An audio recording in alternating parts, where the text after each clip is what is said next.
Buenos días, buenas tardes, buenas noches. Para cuando nos estén escuchando, los saluda Nacho Rapari en un nuevo episodio de Perdidos en Pandora, episodio número 9 de esta cuarta temporada y episodio, cabe destacar, en el que después de varias semanas volvemos a estar los tres solos, tanto yo como, Diego y Lucas, después de, varios episodios que tuvieron invitados e invitadas por estos pagos. Así que bueno, también obviamente tenemos acá la presencia fantasmal, espectral, pero no por eso menos importante, de nuestro productor Emanuel Juárez, a quien le mandamos un gran abrazo. Y bueno, estimadísimos, encantado acá de compartir otra noche con ustedes. ¿Cómo están? Buenos días, buenas tardes, buenas noches. Bien, la verdad que contento de volver a grabar y por la peli, una joyita que por ahí encontramos, así que vamos a ver qué sale de este episodio después de una semana frenados, al menos de grabar. No digas encontramos, de si encontraste, hacete cargo de tu elección. Esta película vos la Ok. trajiste a este episodio, así que bueno, no nos hacemos cargo de, o sea, a nivel podcast en general, sino que te responsabilizamos exclusivamente a vos, Me hago, tanto de lo bueno como de lo malo. me hago cargo, me Me hago parece cargo. muy bien. Luquitas, ¿cómo estás? Ya ni empezamos y te está cagando a pedo, Dieguito. Sí, sí. Tremendo esto. Ojo, ojo. Igual me gusta, está Yo marcando el terreno y vamos a tener que desempatar y me parece que te van a cagar a pelotazo, Dieguito, hoy, Me ¿eh? parece, mira, no quiero adelantar mucho. Este va a ser un episodio dividido. Y no estoy. Bueno, no quiero spoilear, no quiero spoilear. Luquitas, ¿cómo estás? Te estaba robando la presentación.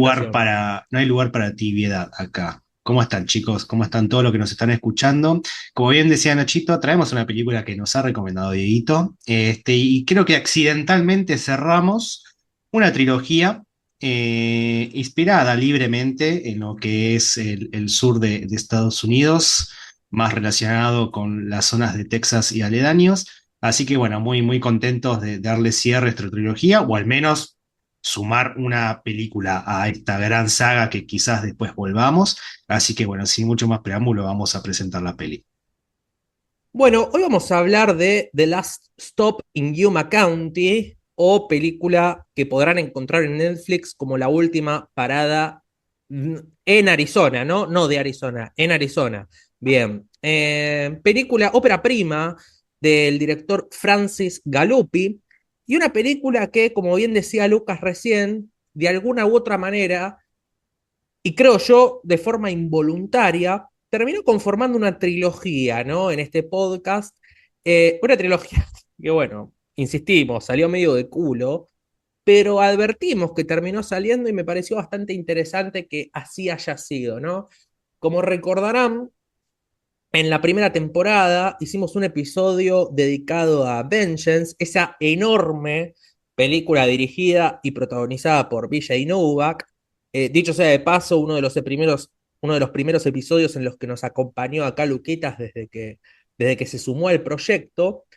Y luego, ya a fines de la temporada pasada, hicimos un episodio dedicado a Larroy, Texas, una película muy interesante también, y que, si no me equivoco, también trajo a colación Dieguito para que la analicemos.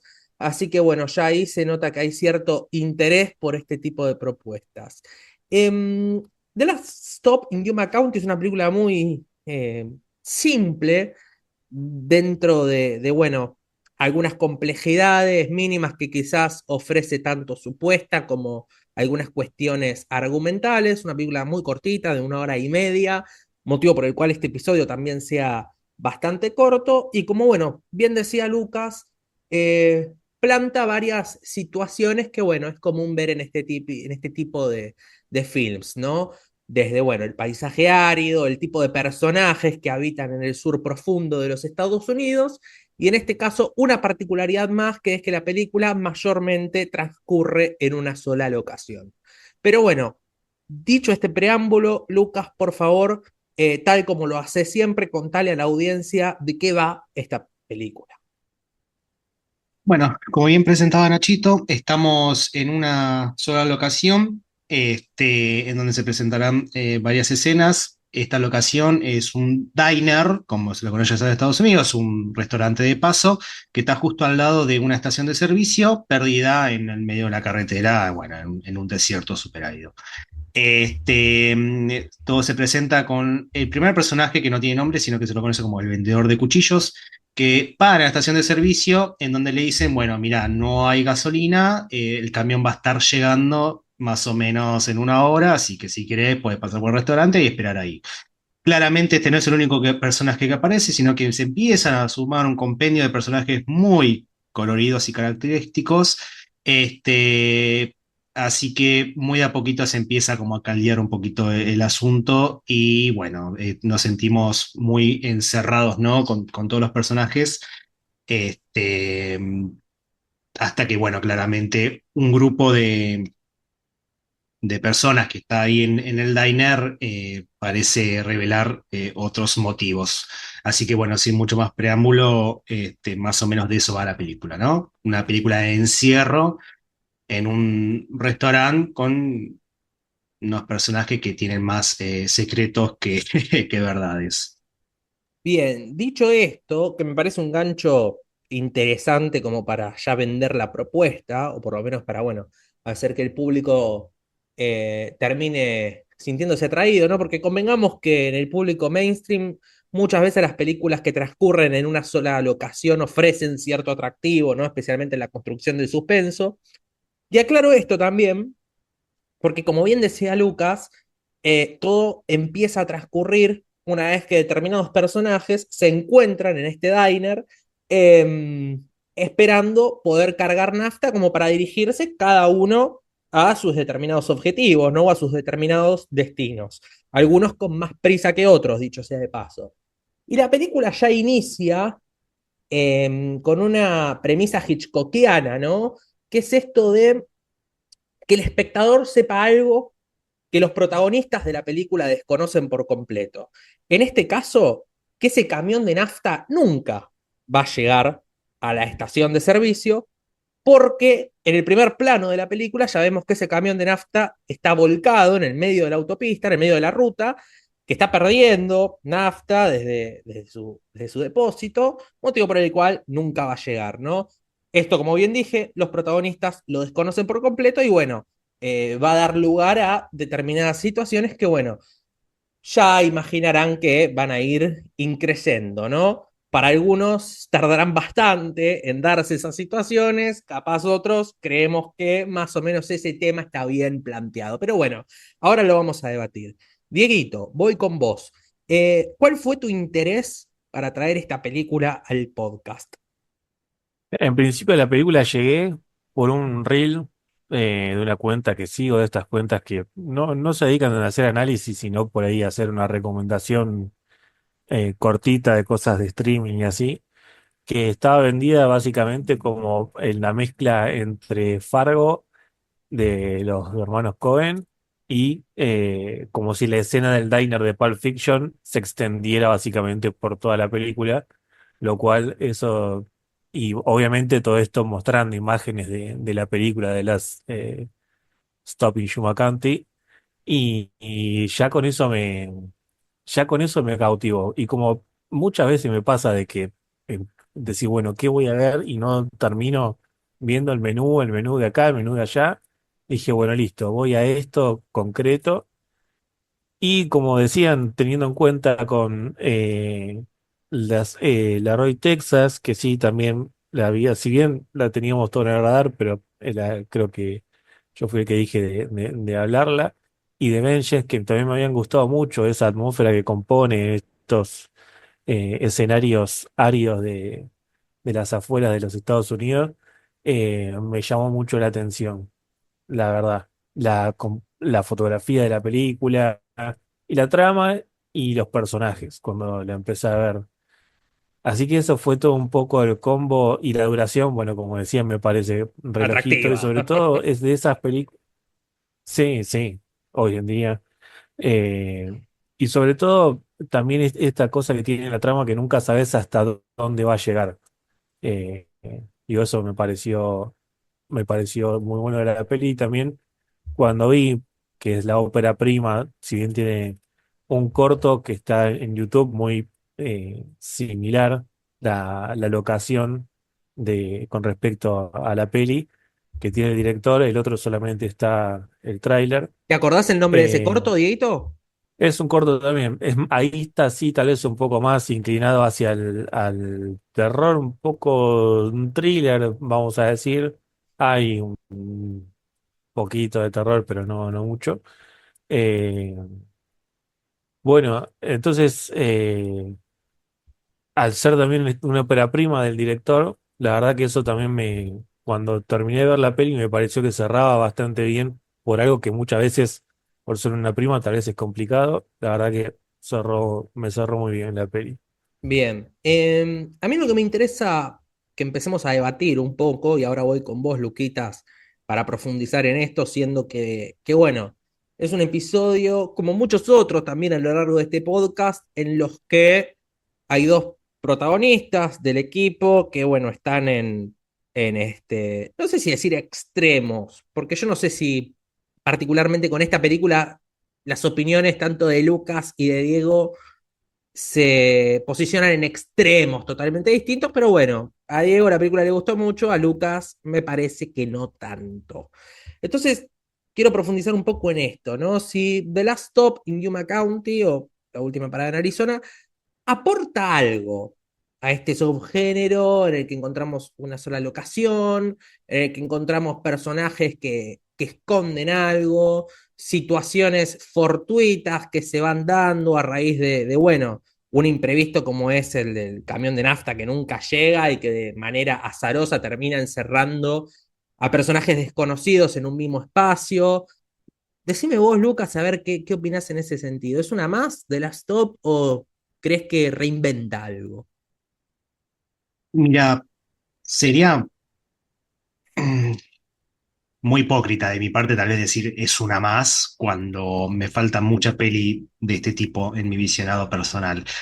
Sí siento que al ser una ópera prima veo un poco estas aristas del director, de Francis Galupi, de agarrar un poquito de acá, agarrar un poquito de allá, hacer una mezcolanza y presentar esta película que logra su autoría, más allá de que uno puede decir me recuerda a una o me recuerda a la otra, la verdad que en esta primera parte, podríamos decir, porque después vamos a meternos un poquito en eso, pero bueno, hay un punto de quiebre muy importante en la peli donde parecería que el tono va por un lado totalmente diferente, donde hay una primera parte, una primera hora que intenta construir un tono que siento que se define más hacia lo último, pero no por eso hace que la película no tenga sus logros. Para mí, si destaca, destaca mucho en lo que es la presentación de personaje, o sea, estamos constantemente presenciando personajes nuevos, ya que en este diner empieza a llegar, bueno,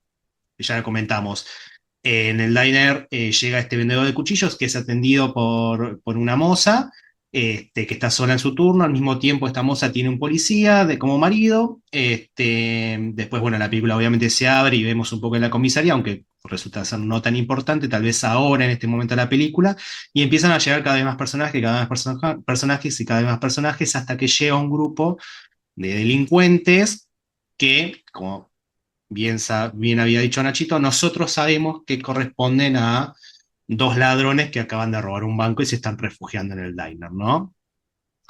Ahí empieza a crecer la tensión y al mismo tiempo se empiezan a sumar más personajes al tablero de juego y ahí es donde yo siento que esta presentación no termina más, ¿no? Como que el tablero de juego se empieza a llenar de peones, se empieza a llenar, se empieza a llenar, se empieza a llenar y en un momento me dan ganas de sacudir el tablero y que se vaya toda la mierda. Porque claro, es tal la presentación de personaje, es tan detallada, que claro, en un momento ya peca de extenso, me parece a mí, ¿no?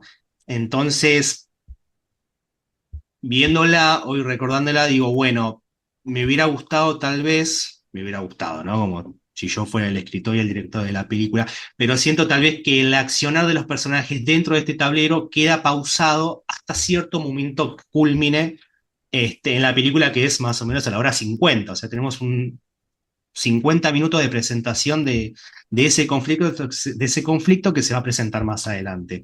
Así que siento que es un gran laburo, teniendo en cuenta que es una ópera prima, pero al mismo tiempo siento que, bueno, hay algunas cositas que se pueden llegar a retocar, o que al menos se acomodan mejor hacia la última parte de la película. Este muchacho Galupi también la escribió la película, ¿no? O sea, Sí, dirige sí. y Sí. escribe. Bien, Algo interesante que se repite tanto con la Roy Texas como con Vengeance. O sea, estamos hermoso. hablando de películas escritas y dirigidas por Bien, autores. bien. Qué culo que tuvimos con esto. O sea, si lo hubiéramos pensado, no salía así de bien, creo yo. Jamás. Sí, imposible. Bien. A ver, me detengo un poco con estas cuestiones antes de pasar con vos, Diego, ¿no? Entiendo muy bien el punto que dice Lucas y hasta creo yo que de manera formal, si se quiere, lo comparto. Ahora, al decir que lo comparto de manera formal, no me detengo tanto en el disfrute que por lo menos generó en mí, ¿no? Porque, al menos en mi caso, esa extensión de 50 minutos, o sea, es como bien decía Lucas, ¿no? La película tiene una duración de 1 hora y media. Bueno, nosotros ya sabemos que en un determinado momento se va a ir todo el carajo, y como bien debe suceder, efectivamente se va todo el carajo. Pero eso pasa exactamente, creo yo, en los 50 minutos de la película. Y a partir de ese momento que todos esperamos que llegue, la obra adquiere un tono completamente distinto al que se venía construyendo antes, ¿no? Y en ese sentido, a mí lo que me pasó es que, como bien decíamos, este tipo de películas que encima beben tanto, no solamente de, a ver, obviamente hay una influencia por thrillers clase B de los 70, de los 80, pero bueno, convengamos que las referencias más claras, especialmente para el público mainstream, pasan por los hermanos Cohen y por Quentin Tarantino, ¿no?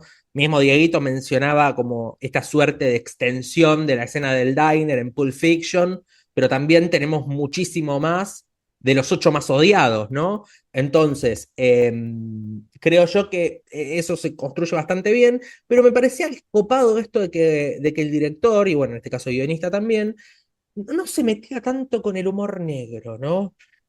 Algo que en esta película, o por lo menos en las condiciones en las que se estaba desarrollando todo, no me parecía tan necesario.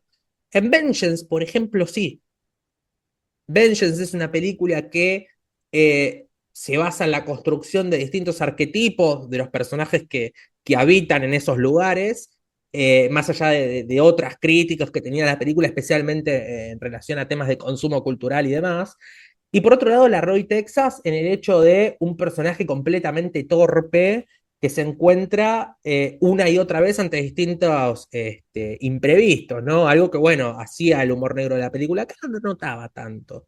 Y después, en esa última media hora final, cuando ya se meten un poco más dentro de la comisaría y la acción se traslada y se empiezan a dar algunas situaciones imprevistas, me empezó a chocar un poco. En un ratito nos vamos a meter con los spoilers de qué es lo que pasa acá y lo vamos a avisar. Pero bueno, te pregunto a vos, Diego, ¿cómo apreciaste esta cuestión, ¿no? O sea, ¿dónde te parás más vos? ¿Si en un todo de la película, en los primeros 50 minutos o en la explosión que hay sobre el final? Yo me paro más en el principio de la película. Yo me paro más en el principio de la película. No es que el final no me haya gustado, porque insisto, digo, sí, bueno, obviamente puede tener miles de finales distintos a los que ocurrieron, pero me parece, al menos si bien sí, como dice Luquita, es un sinfín de personajes que van apareciendo, cada uno siento que le aporta algo. De hecho, justamente por ahí en la escena del punto de quiebre de la película, todos esos personajes de- le terminan aportando a la película, hasta los que aparecen al final, eh, al menos al final de esa escena. Eh, y creo que entonces, si bien puede parecer un poco de que esta sensación de que, uy, che, cuando dejan de entrar y cuando pasa algo un poco más, que le dé un poco más de avance a la película, eh, pero no dejan de ser interesantes cada presentación de personajes. Por eso, digo, creo que esta parte está bien construida, donde no la sentí así pesada por ahí, como por ahí puede llegar a parecer. esta cosa de el vendedor de cuchillos que uno dice, bueno, al final, eh, nada, ¿será que vendía cuchillos de verdad o estaba esperando la ocasión? Todos mantienen como una incógnita, de hecho, hay una escena que por ahí más adelante la mencionamos que me causó eh, mucha gracia con dos de los personajes mayores que aparecen, que ¿Cuál? también, Decir bueno, ahora, tirar justamente ahora. comparte. No, la escena justamente la del punto de quiebre, Ah, entonces no la donde todo tires. se va al carajo, ¿eh? Entonces no la tires, entonces no la tires. Pensé que iba a hacer otra cosa. No, pero básicamente, digo, en cierta forma todos los personajes, hasta estéticamente, uno puede decir, bueno, este va a ser este, esto va a ser lo otro, y justamente de estos personajes, de los viejitos, es como que uno no desconfía para nada, pero bueno, tienen su cosa ahí guardada. Y por eso digo, creo que los personajes, si bien parecen muchos en algún momento y que no se termina, digo, cada uno le aportó algo a la trama, pequeño, porque si nos ponemos a pensar 50 minutos, tal vez es mucho para una presentación de personaje, pero es una película que ya sabemos que va a ser corta, con lo cual creo que agarró este punto para poder avanzar hasta el final de la trama y lo sentí muy bien. Bien, bueno, un par más de cuestiones. Y acá me necesito detenerme con vos, Lucas, que bueno, ante una cuestión que yo advertí, vos solés ser bastante crítico cuando lo notás. Y por otro lado te lo pregunto, empiezo por lo segundo, ¿no? A ver, ¿no disfrutás a vos que te embolaron esos primeros 50 minutos? Poner embolaron entre comillas, capaz estoy siendo demasiado drástico, ¿no? Pero ¿no disfrutás el proceso de ir viendo cómo se va todo al carajo? Porque cuando se va todo al carajo, va a pasar algo, ¿no? Que es que la resolución te guste o no te guste. Y eso convengamos que limita mucho todo. Ahora, ¿no te pasó viendo esta película que durante los momentos en los que se iba construyendo todo, disfrutabas el proceso de decir, che, me gusta cómo se va planteando esto, me gusta cómo va escalando la tensión? No sé si me animo a ver cómo lo van a resolver porque puede que se vaya todo el carajo para mal. Primero respóndeme eso y ahora voy con la segunda pregunta. Creo que mis momentos favoritos se daban cuando entraban estos terceros, como el ayudante de policía o el de la estación de servicio. Y ya todos sabemos que están de rehenes, pero esos terceros que entraban no lo sabían, como que medio una suerte de efecto hitchcockiano dentro de la película, y no pueden hacer nada al respecto y tienen que hacerse los boludos, porque si no les pegan un corchazo a cada uno. Creo que son los momentos que más disfruté. Después lo que me pasaba, como bien vos decías, Nacho, yo ya sabía, creo que el espectador ya sabe que en un momento se va a ir toda la mierda. Y cuando efectivamente pasa, no, tal vez no me estás ofreciendo nada nuevo o nada que no haya visto antes. No porque yo te lo pida, sino porque siento que hay una idea, yo poniéndome en la piel de guionista, ¿no? Siento que hay una idea que estaba en mi cabeza, que yo quería desarrollar, planto esa idea y entonces yo empiezo a escribir la película, tanto para atrás como para adelante. Y yo siento como guionista que el director escribió, o al menos tenía en la cabeza, esa segunda parte, esa última media hora, más que el principio. Y ahí es donde yo siento que, bueno, claramente para llegar a este punto tengo que presentar a los personajes y tengo que presentar un conflicto, claramente. Y como que la idea principal es ese punto de quiebre, ¿no? O sea, como que eso es lo primero que pensó y en Exacto, base a eso construyó para atrás y para adelante. exacto. Yo siento que se da así porque esa última media hora me pareció muchísimo más dinámica. Me guste o no Bien, me guste, pero es mucho más dinámica. bien. Ahora, necesito Bueno, interrumpirte porque me dejaste justo el pie para lo que te iba a preguntar. Eh, Muchas veces, bueno, hablemos de ese momento. Vamos a entrar en el terreno de los spoilers ahora. Ese momento que venimos anticipando hace un rato es cuando decimos, bueno, a ver, estamos en una sola locación donde los personajes, hay personajes contra su voluntad, personajes que están ahí dispuestos a hacer cualquier cosa porque quieren escapar y personajes que están ahí sin saber qué es lo que pasa. Entonces llega un momento en el que, bueno, hay que resolver, se tiene que armar una balacera, porque es lo que todos esperamos en una película de estas, y ahí vemos para adelante qué pasa. Bueno, ese momento a mí me pareció hermoso. Y a la vez me pareció muy canchero. Está musicalizado, hay cámara lenta y demás. Entonces yo lo que te pregunto ahora, siendo que es algo que vos criticás bastante, ¿no? Tenemos a este muchacho Francis Galuppi, primer largometraje del flaco. El tipo tuvo que hipotecar la casa para hacer su primera película porque nadie se la quería financiar. Tuvo un estreno de mierda en los cines de Estados Unidos. Ahora, ¿es un tipo canchero que se quiere anteponer a la obra? ¿O es un tipo que maneja cierto estilo, pero no quiere sobresalir? ¿Qué te pasó con esto a vos, Lucas? Y después voy con vos, Diego. No lo sentí en un momento que sea canchero, todo lo contrario. Bien, Siento que se inspiró en una idea ya conocida. Bueno, como bien decías, ese momento culmine es que todos los personajes que están presentes ahí en el diner se cagan a tiros, o sea, como agarremos tres guiones tarantinos: Perro de la calle, True Romance, dirigida por Tony Scott, y bueno, Los ocho más odiados. Tal vez en True Romance es algo más inesperado. Entonces toma ese suceso, construye para atrás y construye para adelante. No me pareció canchero porque me parece que está muy bien, es más, es el mejor momento de montaje de la película, montaje que también yo cuestiono un poquito, no porque esté mal, sino porque es muy ordinario por momentos. Ahora se me viene a la mente la primera charla entre el ayudante de policía y el comisario, que es, bueno, el sheriff, creo que se dice ahí, que es el esposo de la moza, que cada vez que habla uno es plano contra plano, plano contra plano, plano contra plano, plano contra plano. Ya me aburrí. O sea, jugá un poquito más con esto. No estoy diciendo que esté mal, sino siento que es muy ordinario en el sentido de que no trasciende de ninguna otra forma. Parece como que está todo muy de manual. Pero no por eso me pareció canchero, todo lo contrario. Yo creo que ahí como me lo imagino, normal, fluido. pobre a Galuspi hipotecando la casa. Ah, Igual ahora bien, va a dirigir la última Evil Dead, así que seguramente va a poder sacar la hipoteca. va a poder comprar 3 casas más. Vos, Dieguito, ¿cómo lo Exacto. notaste esto? ¿Notaste cierto canchereo? ¿Lo notaste natural? No, para nada. Y de hecho iba a mencionar que una de las cosas que escuché en una entrevista es que el chabón justamente fue escribiendo el guión pasando por ahí. De hecho, es una locación que se usa para muchas filmaciones, ese diner en particular.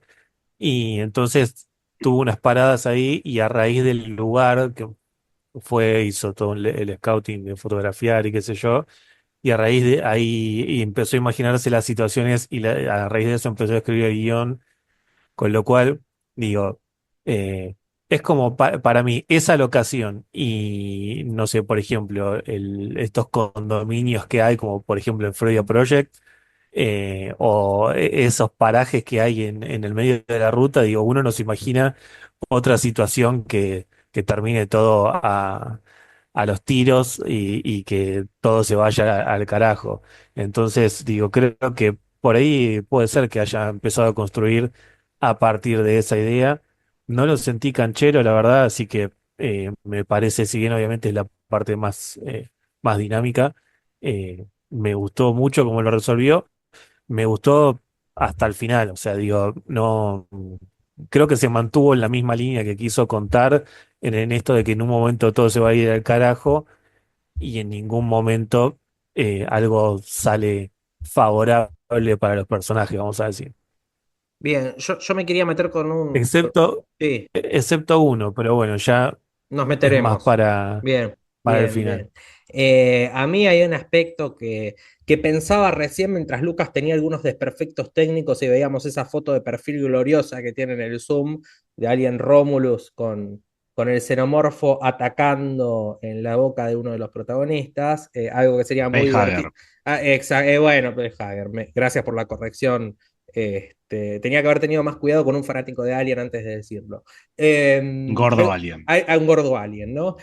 Algo que sería cómico de ver si estuviéramos transmitiendo en vivo. Pero bueno, en definitiva, hablando de este canchereo, hay un chiste que me pareció muy canchero en la película. No un chiste, sino un gag.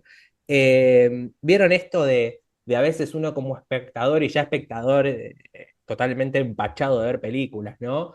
En el que sueña o juguetea un poco con esa idea de ver el nombre de la película en alguna línea de diálogo, ¿no? En este momento hacen un lindo amague en la peli cuando el personaje, este personaje corpulento, ¿no? Que es una suerte de encargado ahí del hotel que está al lado de la estación de servicio, dice en un momento The Last Stop in Yuma, y antes de decir County, hay un corte abrupto que nos vuelve a trasladar al diner.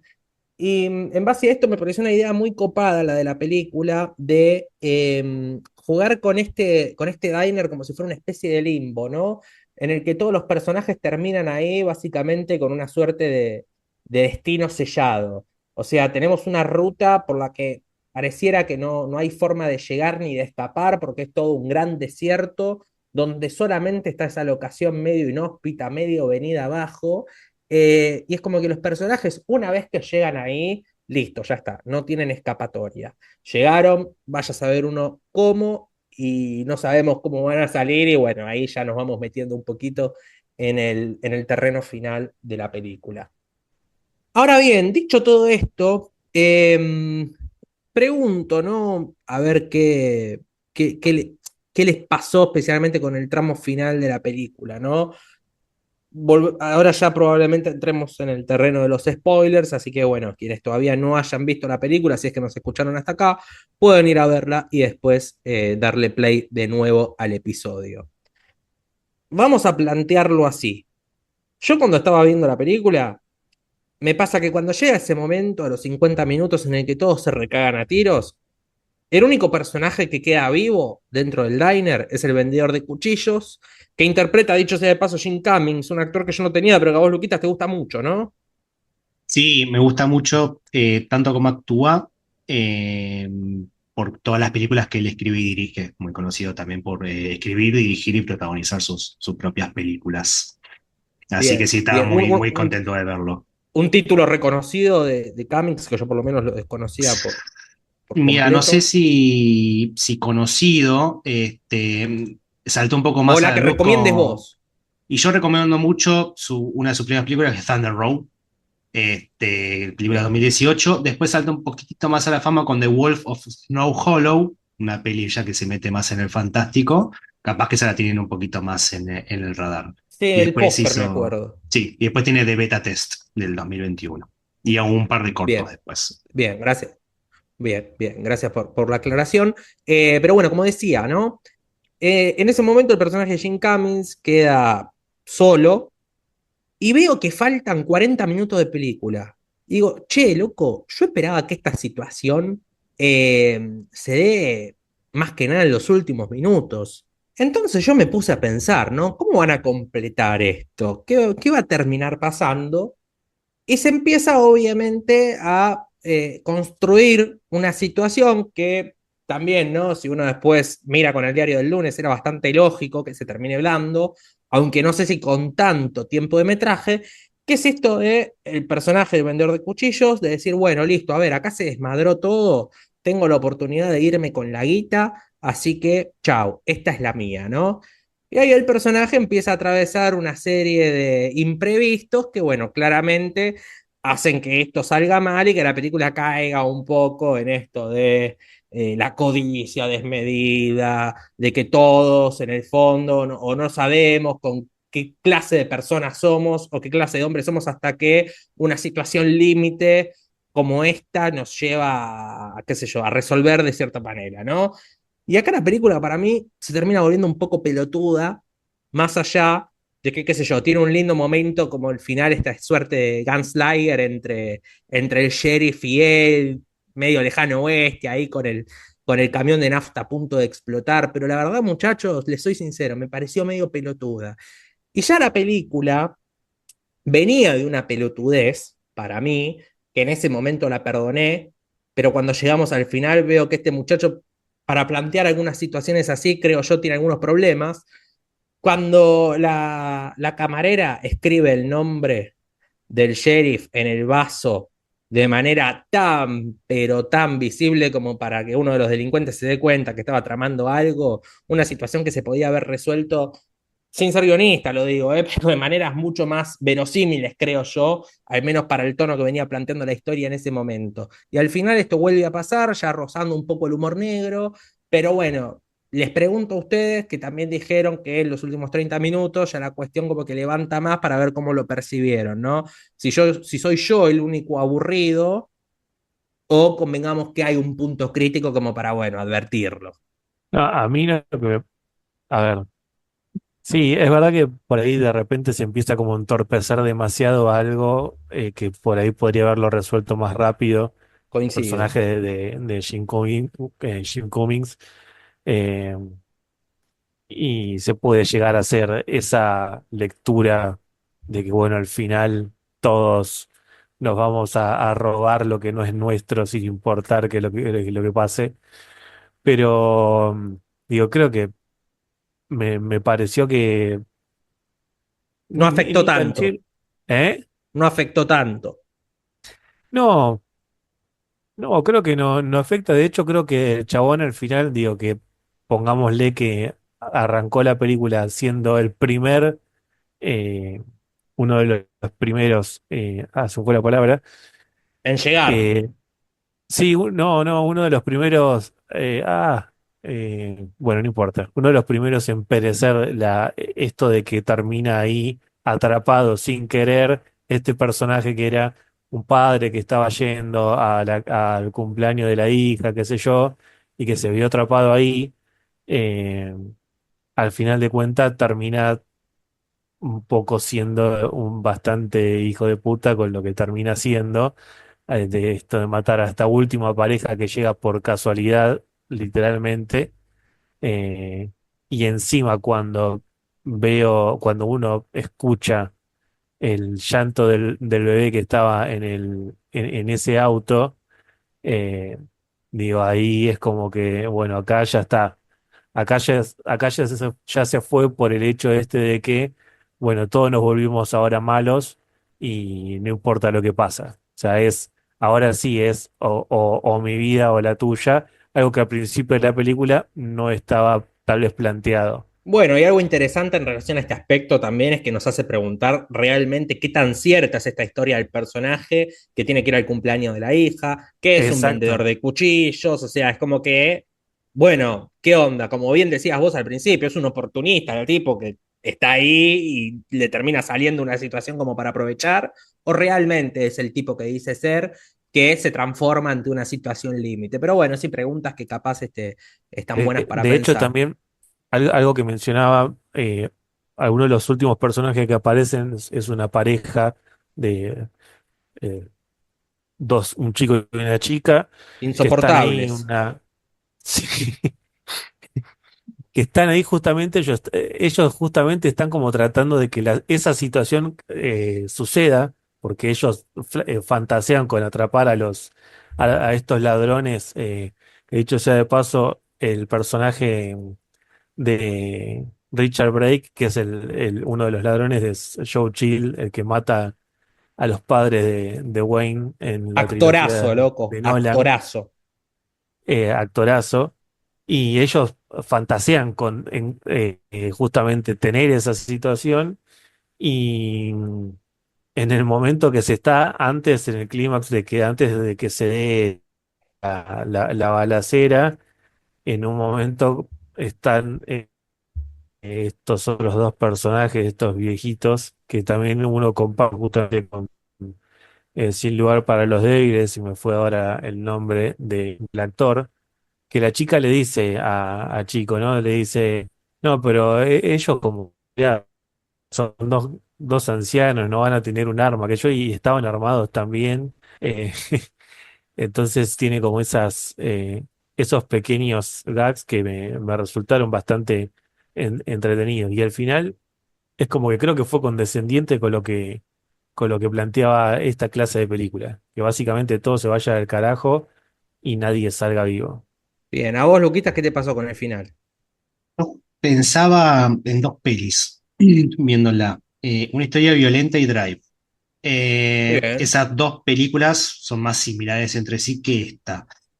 Dos películas que presentan a un personaje misterioso, no tanto en su accionar, sino en su pasado, hasta que hay un hecho que los violenta y demuestran su verdadera cara, ¿no? Ahí entonces, digamos que en ambas películas comprendemos que empieza de verdad la película, ¿no?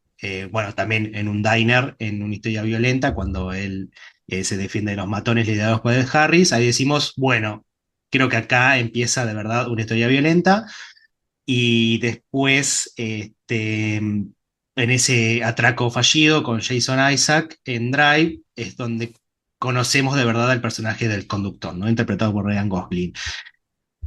Cuando sucede este tiroteo en Yuma County, pareciera que el vendedor de cuchillos muestra su verdadera cara, ¿no? Pero no siento que sea el mismo personaje que estábamos viendo en los primeros 50 minutos. O sea, yo no me pasó solamente con el personaje de Jim Cummings, sino con todos los otros, que no solo me chupaban todos un huevo, menos la camarera, sino que no, lo único que yo tenía del personaje de Jim Cummings durante toda la película era ver afuera de campo y ser como un poco un espectador pasivo de todo lo que estaba pasando sin poder hacer absolutamente nada. Pero no conozco nada del personaje más que se estaba dirigiendo al cumpleaños, creo que era de la hija, que es vendedor de cuchillos. Ahí podemos obviamente armar un perfil y decir, bueno, es un vendedor de cuchillos, claramente no tiene un sope, se le terminó la gasolina, es un desgraciado que no se lleva bien con la mujer, separado, tiene que ir a ver a la hija porque no vive con él. Ahora, que haga la hijaputés de matar a la familia que llega, irse con la guita, enfrentarse a la policía, yo siento que sí, hay un dinamismo mucho más marcado en estos últimos 30 minutos en 30 minutos que hacen que la trama se acelere y sea un poco más divertida, si se quisiera, pero al mismo tiempo no termino de entender el tono y el verosímil de la película, ¿no? O sea, Cuando como diría un filósofo francés, no se la cree nadie. ¿Cómo decirlo? A ver, justo estábamos hablando de Vengeance y de la Roy Texas. La Roy Texas es totalmente absurda, digamos, si te lo presentan desde el momento uno, es totalmente Claro. absurda y totalmente terrorífica, ¿no? Y creo que equilibra la balanza muy bien. Vengeance, tenemos un personaje súper verborrágico y en donde también los arquetipos son protagonistas, entonces vos vas a creer en ese verosímil. No son así las personas reales, de eso se trata la película, ¿no? De que este personaje se dé cuenta de que él no vive, no vive enfrente de arquetipos, sino de personas reales. Termino de Last Stop in Yuma County y no entendí el tono. No entendí si era una comedia, no entendí si era un drama, no entendí si era una de acción, no entendí a los personajes en relación a qué más tenían para ofrecerme.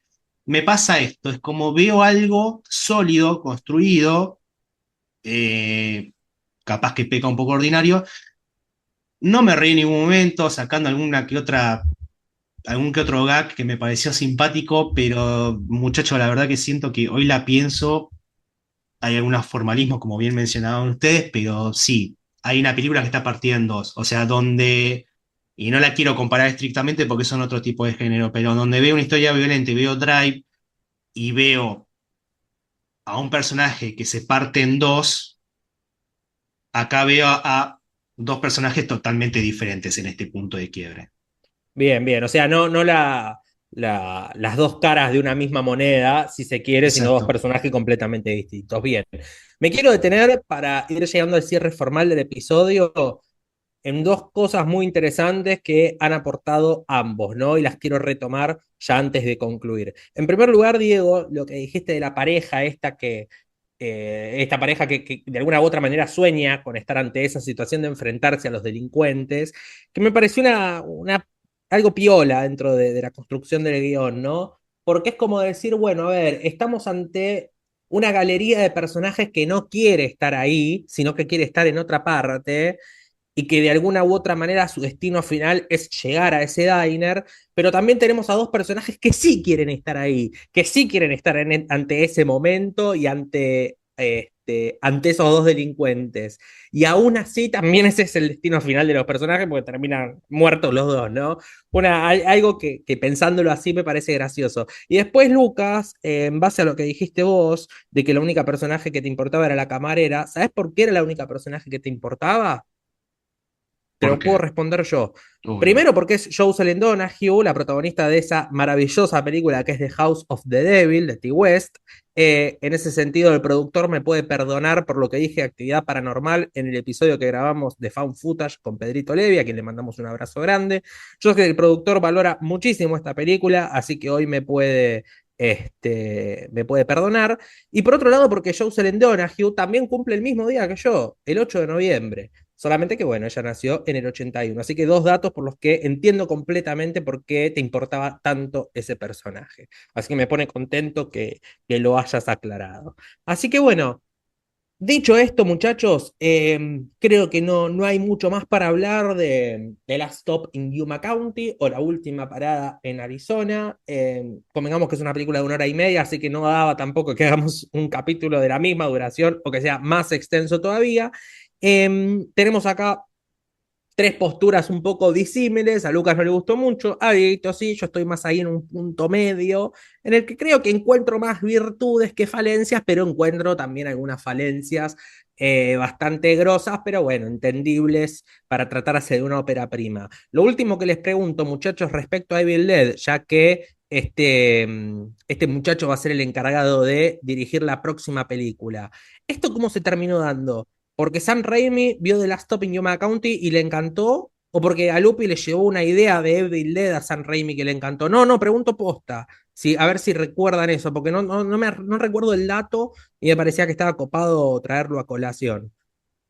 Si no, De mi lado no te voy a mentir, solamente sé que se va a encargar de la dirección, también porque Lee Cronin, director de Rises, se va a encargar de hacer una remake de La Momia, película que estoy muy, muy entusiasmado por ver, más que esta nueva entrega de Villet, pero vamos a confiar, porque también no confiábamos, tampoco confiábamos en Fede Álvarez, tampoco confiábamos en Lee Cronin, así que quien dice que Galupi con esta entrega de Villet nos termina cerrando la boca a todos, así que bueno, a che, loco, esperar. pero vos sos un gordo de Evil Dead también. ¿Por qué no te da manija? No, no, por la dirección. A ver, Ah, o lo mismo, digo, hoy cuando habían anunciado, ¿no? Una nueva Evil Dead en 2013, epa, cuidado, ¿dónde te estás metiendo? Bueno, como diría De Paul, mirá, pa' chicken. claro, mirá dónde terminamos, ¿no? Mirá lo Fede. Después Lee Cronin, bueno, un director un poco más principiante, pero la verdad que a mí Rises me encantó, la pasé muy bien, y ahora se va por el lado de La Momia, así que bueno, ¿por qué no nos puede sorprender Galupi? Así que yo, bienvenido. Acá hay un mensaje muy oportuno del productor que pide que vuelva Mía a Evil Dead y bancamos. La verdad que no podríamos estar tan de acuerdo con su aporte tras bambalinas. Así que, bueno, estimadísimos, estamos ante días importantes. Yo les sugiero que si tienen el smoking guardado y sin planchar, lo planchen. eh, y bueno, ya se vayan preparando para la ocasión porque, no voy a decir que porque se viene Pecadores, porque si no me van a putear, porque la espero mucho yo la película, pero no quiero entrar en esa, porque no sé qué tanto la esperan los demás, pero sí sé que esperamos muchísimo la secuela del Contador, que se viene dentro de muy poquitos días, y en este podcast Ben Affleck a nosotros nos da de comer, porque Ben Affleck para nosotros es nada más ni nada menos que Dios, así que estamos muy atentos a lo que se viene, un tráiler muy llamativo de la película. Y bueno, hay acá un afortunado que probablemente en las próximas horas ya la esté viendo y espero que no nos las desinfle, ¿no? Y que salga muy entusiasmado, no como lo ha hecho cuando vio Nosferatu, que bueno, la verdad nos dejó a todos muy preocupados, ¿no? Al pedo, porque después terminó siendo una experiencia milagrosa, pero bueno, eh, nada. Y sobre todo Eh, cuando terminó. En estaba esperando ese esta, remate. en esta casa se le reza a Gavin O'Connor y a Ben Affleck, así que Además, más que entusiasmado con esta secuela totalmente inesperada de esta película que nos ha sorprendido mucho, que tenía un cóctel muy raro y la verdad que, bueno, una vez experimentada la experiencia, la verdad que es muy gratificante. Así que nada, sí, con muchas ganas, con muchísimas ganas de ver Sinners, muchísimas, muchísimas. La verdad que el laburo de Ryan Coogler a mí me gusta mucho. Por fuera de Marvel tiene películas maravillosas. Así que bueno, el tráiler me deja muy manija y bueno, ahora estamos viendo un montón de comentarios de la peli que bueno, medio ya presagio, ¿no? Un nuevo clásico. Yo no, capaz no estoy muy de acuerdo con esos presagios, pero la verdad que tengo muchas ganas de verla y bueno, obviamente si hay capítulo, más contento todavía. Pero puede bueno, haber capítulo no, de Sinners, probablemente haya capítulo del Contador. Veremos si hacemos un doblete entre la uno y la 2 o le damos manija al estreno hablando de la uno. Iremos viendo, la producción se ocupará de recomendarnos qué es lo que cree más conveniente. Así que bueno, por lo pronto agradecemos a todos y todas los y las que nos escuchan siempre, que bancan del otro lado. De todas maneras, como siempre, y por si se suma nuevo público, les pedimos por favor que nos sigan en nuestras redes sociales, en Instagram, @perdidos en Pandora, y obviamente en Spotify y en YouTube, donde semanalmente o quincenalmente, como en esta ocasión, vamos a ir subiendo los episodios. Así que bueno, suscríbanse, síganos para que la campanita les avise cada vez que se estrena algún nuevo capítulo. Califíquennos, sea bien o sea mal, todo lo que ayude a que sigamos mejorando o que nos quedemos así si es que estamos bien. Y bueno, desde ya nos estaremos encontrando en un próximo episodio de Perdidos en Pandora, como siempre, con Nacho Rapari quien les habla y con mi estimadísimo equipo compuesto por Dieguito de Marco y Lucas Soto. Les mandamos un abrazo grande y que tengan muy buena semana. Chau, chau, chau. Chau, Chau, chau. chau.